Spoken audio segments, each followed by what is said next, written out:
Namaste. Hello, I am Sonali Gokte and I am reading from my mystery novel The Ripple Effect. I am going to read chapter 2 in two parts. This is the first part. Oh wow, Ishani was thinking to herself as they stood in the lift going on the fifth floor. She was dazzled by Neil's smile. She was a little surprised, why she didn't know, but also a little nervous when she realized that they were staying in adjoining rooms. While she opened her room, Neil went into his to get the files with the police report and other details. In many investigations, when they had to go outstation, they had to make do with substandard accommodations.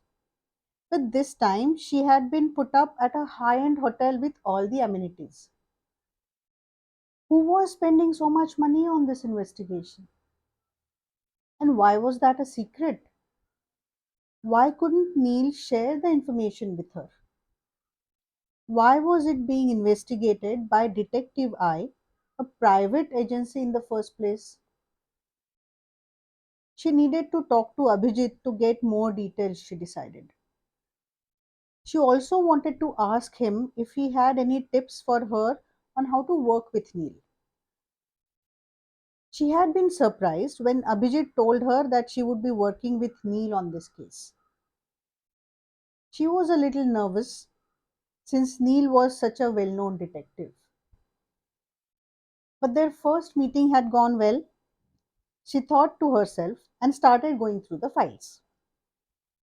She reviewed the list of QSoft's senior managers in Pune. There were 23 in all, only 3 of whom were women. Atul Vaidya, the center head, was the oldest at 49, and Gautam Dhar, a marketing executive, was the youngest at 32. Manjiri had been 43. Ishani knew this. The other two women were Sangeeta Pathak, 47, and Medha Panse, 40. She then went through the reports and notes from the police investigation. The information she could gather was this. On Saturday, March 17th, Jivaji Zadhav, in charge of the wild outdoors campsite at the Mulshi backwaters, went to the police station looking for help. He explained how the QSoft team was staying at the campsite for an offsite and how one of the participants had gone missing. Inspector More, who was present at the police station, went over to the campsite with a couple of constables. He also called the fire brigade. They conducted a thorough search and found Manjiri's body at a distance of about 75 meters from the shore. The inspector had talked to all the people present, but they were in a state of shock, and some of them were not even sounding coherent. So he had talked to them again 2 days later at QSoft. A search conducted underwater where the body was found yielded a Swiss knife and nothing else. Police were unable to establish the ownership of the Swiss knife. It could have belonged to Manjiri herself. The post mortem report stated that death had occurred due to drowning between 11:30 p.m. and 1:30 a.m. There was nothing in the report to suggest foul play, and no identifiable motives or inconsistencies in the discrepancies of the events of the night of her death from all present. So the police decided to close the case as an accident. From the tone of the police report, it sounded like an open and shut case. Then why was it being reopened? Had she missed something? Ishani started going through the papers once again. On Monday morning, as Ishani got ready, she reflected on the previous night. Neil and she had discussed the reports at dinner and talked about what little they had found out from the notes about the QSoft people present at the campsite. Dinner had been quite enjoyable, and the two of them had got to know each other a little. As they walked from the lift to their respective rooms, Ishani had started yawning, and Neil had even teased her a little bit about it. Ishani felt pleased about the camaraderie that had developed. It should make working together comfortable. With that thought, she stepped into her neatly pressed jeans and put on her favorite olive green shirt. She then tied her shoulder length hair into a ponytail and applied lipstick in a natural color. Making a note that she needed to call Gitika sometime during the day, she walked out of her room and pulled the door shut. Gitika Singh was a close friend. She had been Ishani's roommate when they were studying in Pune and was now happily married to a banker named Rishi Kapoor. She worked as a technician at a big pathology lab. Thinking about a conversation she had had with Gitu a few months back, Ishani walked across to the lifts with a smile on her face. She saw Neil waiting there, so quickly schooling her features, she called out, "Hi Neil, good morning." As they drove towards the IT park, they got stuck in bad traffic. Everyone and their uncle seemed to be driving to the IT park. Sitting in the passenger seat, she was watching Neil drive with ease. He seemed to know the city well, and Ishani couldn't help comment on that. "Yes," he said, turning to give her a quick smile. "I did part of my schooling here. Even afterwards, I continued to visit my grandparents here. But now it's only for work." As they got closer to QSoft in the IT park, the traffic got thicker and they moved at snail's pace. Finally, after about 45 minutes, in which they had driven less than 15 kilometers, they reached QSoft's gate number 1. After an elaborate security procedure, they were given a badge each that said visitor and escorted to the reception lobby. The lobby was a rectangular area with a high ceiling, decorated in beige and brown.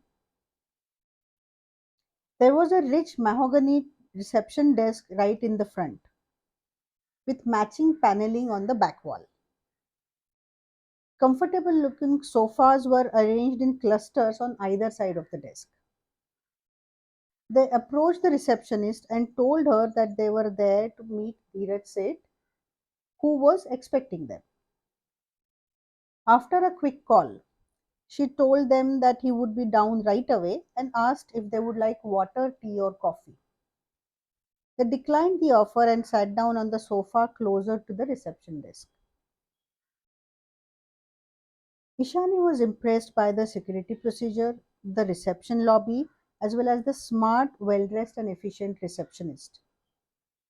All these seemed to indicate that QSoft was an organization that was financially sound and had a happy talent pool. 15 minutes later, they were still waiting for Dheeraj Seth. When she saw that Neil was also getting restless, Ishani asked, "Should we call him?" "Let's give him another 5 minutes," Neil said. Just before Neil lost his patience, Dheeraj Seth walked out to the reception. He was about 5 feet 9 or 10 inches tall, broad shouldered, fair, and balding. He was wearing well cut, expensive clothes, but he managed to look as if he had thrown the clothes on randomly. He was 38 but looked older. He came over and smiled, saying, "Hi, I'm Dheeraj Seth. Sorry for being late, but there was something important to take care of." After a series of quick introductions and handshakes, they followed Dheeraj through the access control glass door, then up a flight of stairs to his office on the first floor. They sat across from him at the big table, and Ishani noticed that the decor of this room matched the shades she had seen in the reception. Dheeraj's table was cluttered with a lot of papers, files, and other things. There was a laptop open on the sideboard behind him. Dheeraj opened the conversation with, like I told you on the phone, Manjari's death was an accident. The case was closed after a thorough investigation. I'm sure you have seen the reports. Then, as an afterthought, he said, we were all very sorry about what happened. She was a very important member of QSoft family. We lost one of our best. Neil bent forward, putting his forearms on the tabletop, and said, Mr. Seth, the case has been reopened because the investigation was completed hurriedly the first time. Don't you think Miss Deshmukh's death deserves a proper investigation? QSoft would be happy to help, but really there is nothing more we can do, Dheeraj said with a displeased expression. Neil nodded and said, we want to talk to all the QSoft folks who were present at the campsite. We also want to talk to others who worked with Manjiri. If you think even for a minute that someone from QSoft is responsible for Manjari's death, I can assure you that you are mistaken. Dheeraj seemed genuinely agitated. We are confident about our people. Before Neil could reply, Ishani had jumped in to say, Mr. Seth, Manjari died an unnatural death. The only way to know whether it was really an accident, as it is believed to be, is to do a thorough investigation. That's why we want to talk to people who can tell us more about the night and also about Manjari. Somehow that seemed to calm Dheeraj down, and after a couple of moments, he said, well, all right, but you should also talk to her friends and her aunt. Yes, we will definitely be talking to all of them, Neil said in a cordial tone. He was not perturbed. He had anyway anticipated resistance. Dheeraj suggested meeting the folks at QSoft, and Neil agreed. On reaching this agreement, Neil said, we would like to start with you, Mr. Seth. What can you tell us about Manjari? Dheeraj had relaxed a little. Please call me Dheeraj. We are not formal in our industry, he said and smiled at both of them. They smiled in response and he said, I didn't really work with Manjari. Of course, as head of people care team here in Pune, I interacted with her. Ishani had pulled out her notepad and the list of QSoft folks from her backpack. Now she went through the list and said, I'm sorry, Mr. Seth. Then she corrected herself mostly to please Dheeraj. I mean, Dheeraj, which team did you say you had? He was listed as head HR in her list. People care team. Here at QSoft, we don't treat people as resources. They are very important to us. We are not just a traditional HR team. We are here to take care of our people in every possible way. So HR team at QSoft is called the people care team. And I head the team for this location. He seemed to be rattling off a rehearsed speech. His attitude towards the investigation of the death of one of his people didn't seem to indicate any care to Ishani. So tell us about Manjari, whatever you can, Neil said. Okay, Dheeraj said, but seemed rather unsure of what to say. Then he began with, she was with us for 8 years. Overall, a good person, I would say. Obviously, he was going to need more prodding. Ishani nodded and said, tell us about her personality. What was your overall impression about her? Was she a good manager? Yeah, well, she was a good manager overall. She could make a very good impression in meetings.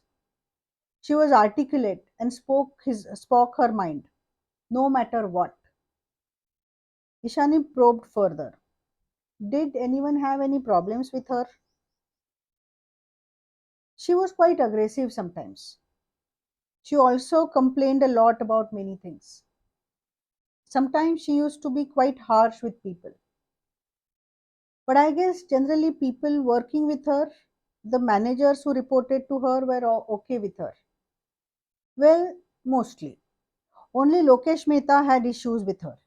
That too only recently. She had said no to his promotion and he had come to us asking to intervene. Then what happened? Neil asked. I had a joint meeting with them. To start with, Lokesh was angry and aggressive, but by the end of it, he had calmed down. Manjiri had come prepared to cut him down to size. Towards the end of the meeting, she presented us with data that revealed his incompetency and and gave several examples to prove her point. He had left feeling cornered. Did he complain again? Neil asked. He didn't complain officially, but I'm sure his ego was hurt. He didn't like to be put down like that, especially by a woman. Dheeraj said and then looked away. That last statement touched a chord in Ishani's heart. She had her own share of trouble being a talented woman detective in a field that was considered men's territory. She had seen incompetent men react strongly and negatively to her.